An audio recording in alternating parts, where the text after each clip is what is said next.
In today's video, I'm going to teach you how to use Zoho CRM Free 2026 Full Guide. We'll keep this simple and practical. By the end, you'll be comfortable signing in, landing on the home area, understanding the dashboard layout, and moving through the core modules on the left-hand panel: leads, contacts, accounts, and deals. Start by signing in to your Zoho CRM account in your web browser. Use your regular credentials and, if you're part of more than one workspace, make sure you're in the correct organization before you proceed. If you ever get prompted for extra verification, complete it to continue. Once you're in, give the page a second to load so all dashboards and widgets can populate properly. You should arrive on the home page. Think of home as your command center. It's designed to surface what matters most at a glance: recent activities, open tasks, pipeline snapshots, and quick summaries.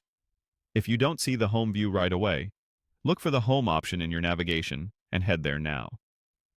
The layout may include charts, lists, and cards. You can treat this space as your daily briefing. Use it to orient yourself before diving deeper.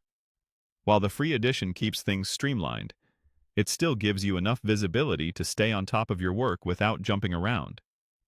Next, get comfortable with the dashboard navigation. Across the top, you'll typically find a global search, helpful icons for notifications, and your user menu.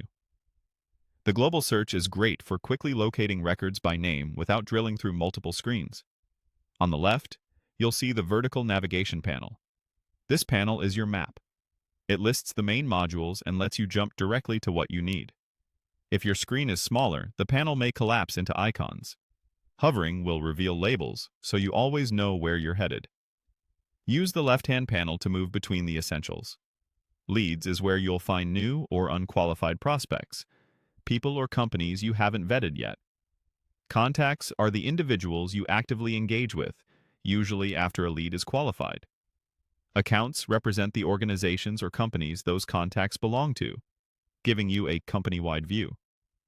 Deals, sometimes called opportunities, track the potential revenue tied to a specific sale. Clicking any of these opens a list view with columns, simple filters, and sorting options so you can scan information quickly. As you switch modules, watch how the context changes from people to companies to sales progress. This is the core rhythm of working inside Zoho CRM. That's it for the essentials. Sign in, head to home, learn the dashboard layout, and navigate with confidence through leads, contacts, accounts, and deals.